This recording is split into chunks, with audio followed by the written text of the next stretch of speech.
So Monica King here with King's Titan Homestead. I went over to Roy's yesterday and I'm going to show you some videos, just like I promised. Layens Hive was the first one that we took a peek at. Um, just some history, some background on that hive. It did have a European queen in it and something happened to her. So we introduced, and the only thing I had available at that time was an Africanized hybrid from one of my bee removals. And so just to save the hive, he put her in and they accepted her.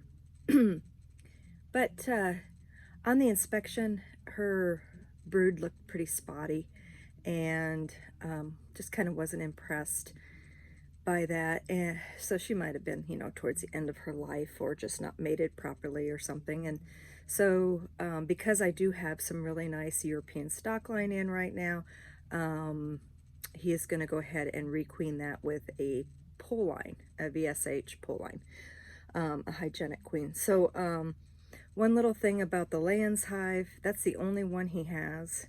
So he definitely needs to build another one in spring because there's no way to split, no way to pull frames from that hive, and there's actually no way to save it.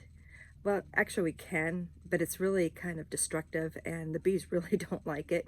You can actually take a Langstroth frame and cut it and put it into a Layens frame, but it's kind of invasive and stuff. So like if you're already trying to save the hive, you really don't want to do that kind of thing. So he needs to have another one of those so that they can share resources, and he is going to be building one.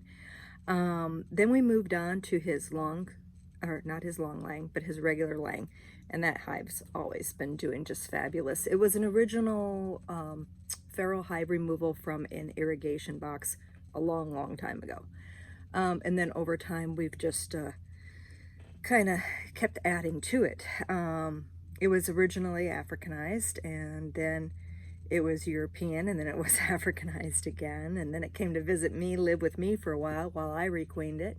Then it went back by Roy to a new location in his yard away from his chickens and goats and all that kind of stuff. His, so away from family, So that hive is flourishing. But what happened was it was a double deep, and before he didn't have any more empty deep frames or deeps, and so he threw a medium super in between the double deeps in order to give the queen some room, which is what you have to do in order to prevent them from swarming. So right now it's kind of a strange setup. It's got a deep on the bottom, a medium super next, then he's got the excluder, and then he's got a deep on top. Technically, that's not enough room for a really good laying queen. She still can swarm. You really need to have a minimum of a double deep as a brood chamber for a really good queen. I've actually, some of my really exceptional queens, actually give them 2 deeps, 1 medium super, then put the excluder on, and then put another medium super on, and anything that comes off the mid, and pretty much your hive needs to be really heavy in order to make it through winter here. Our bees continue, they don't like go to sleep and take a rest and hibernate or, stay in the hive. We have days continuously in winter where we have over 55 degrees in the middle of the day, and they're just out foraging, trying to forage, and they're not finding anything. So they're expending energy and needing to eat more carbohydrates, and thus we have to feed them more. So I can't kind of beat that into people enough. They think that they're leaving enough stores for the bees, or that they think that that hive is going to be so strong that it's going to be able to share with other hives because of how big it is. But technically, that is not a big hive. 2 deeps and 1 medium, that is not a big enough hive for going into winter. So the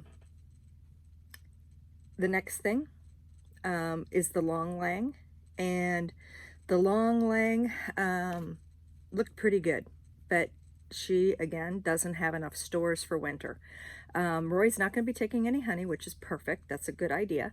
But I was counting brood frames. So I can't remember just off the top of my head, and maybe the video will say, but it had more brood frames than it had honey frames, which is not good. So if the flow was to shut off tomorrow, or they have no nectar flow, they would have no food to raise that brood. Literally, the calculation is to raise 1 frame of brood, you have to have 1 frame of honey, 1 frame of pollen, and the equivalent of 1 frame of water available to the bees to be able to make that 1 frame of brood survive and live, and you have to feed them. So technically the long lang is not ready. She's got all kinds of brood, not enough resources. Probably will have to feed that. Roy's thinking he could steal from the other one, but I really just don't think that's the case with my experience. So this is a very interesting video. It just shows 3 different styles of hives. And the really cool thing though is, like, he can do is between the long Langstroth and the regular Langstroth, he can share frames. So if something happens where one of them starts to fail or really needs a boost to something, there is a sharing factor right there. But with the Layens, he really needs another Layens. And I mean, it's a fun thing. I plan on having all styles of hives in my hive walk. But unless you just got, 1 or 2 hives in your backyard, that's really not a smart thing to use these types of hives, because they're huge and they're cumbersome. They're very difficult to move. I have had beekeepers, hobbyist backyard beekeepers, need to have them removed from their yards because they just get so nasty and they have to be requeened.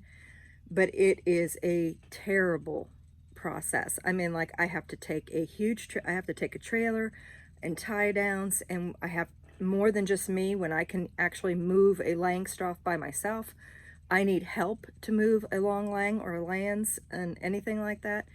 And then it's just, they are huge and they are cumbersome. It's kind of like dealing with a top bar hive, but top bar hives are worse, because if you have to move them out of your backyard in an Africanized area, you could have comb break and stuff like that. So there's just all these different issues with these different style hives. They are unique, they are fun, but sometimes they're just not,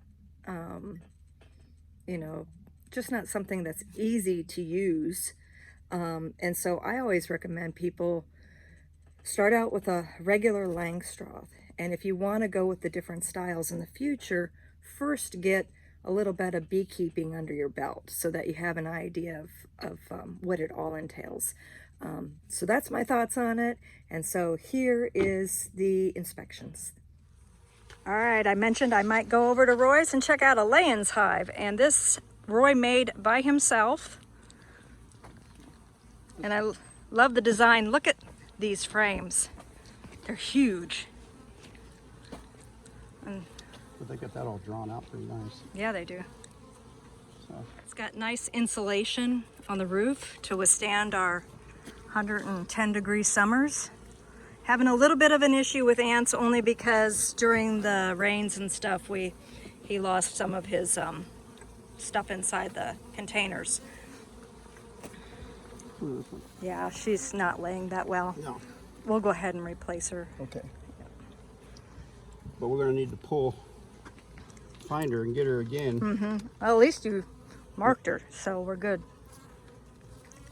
So you want to kill her now and get a new queen in 4 days? That's what I'm thinking. I don't think they even have to wait 4 days. They're not that aggressive, they're not defensive or anything, so. I was watching a YouTube thing. Not on me, no. That's kind of almost her best frame of brood right there.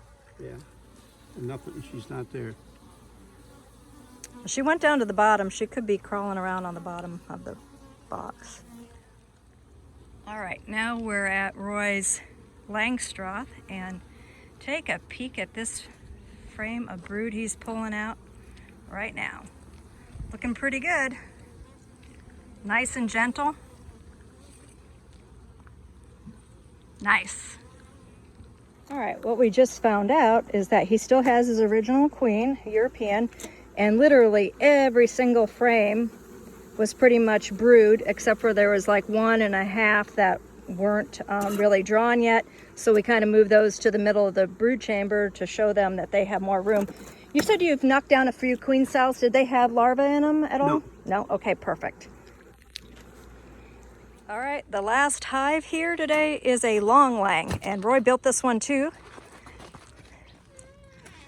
Check it out.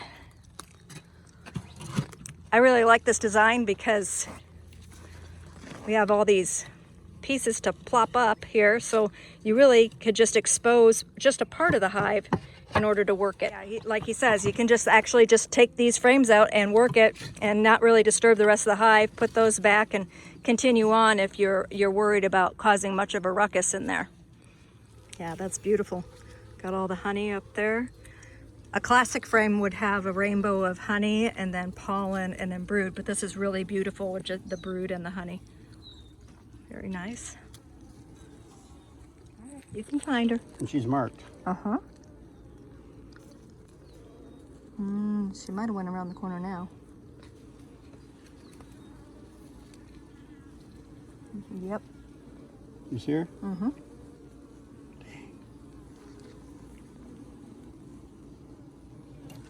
I'm sorry, Monica. I have trouble finding That's her. okay. Take your time. The worst part about it, I can find them on the television. Well, guess what? I zoomed in on her, so when I get Oh, I it got on her. YouTube. I got her. I got her. Good job. I got her over here. Okay, to finish this out, the requeening of the Africanized Layens hive, they're still really, you know, quite gentle. There were not any issues when we worked them just now and in the past when he's worked them. And the reason why I point that out is because, as I've said multiple times, again, this is very, very important. Africanized hybrids are unpredictable. Totally. And the larger they get, the more unpredictable they can become. So with that said, I use like a heatometer scale, and they're only like a 2 or a 3 on my heatometer, not even really. I mean, just really nice hive. So he can literally introduce a European queen to those Africanized hybrid worker bees, just doing the standard introduction like normal European worker to European queen. If they were more defensive, if I thought that they might kill them, kill the new queen, we would do some different techniques, which I'll be explained. I have explained in the past. I've had some queen requeening videos before, but for this one, it's going to be, I think, a pretty easy introduction. And Roy is going to be getting some frames from me for one of his deep boxes so that he can add that to his regular Langstroth. We'll see if we still have a flow in that area. I've seen some creosote still blooming and things, and they were still bringing in a lot of pollens, but they're not going to draw any of that foundation if you know, there's no flow. So we'll see what happens, but they definitely need a little bit more room.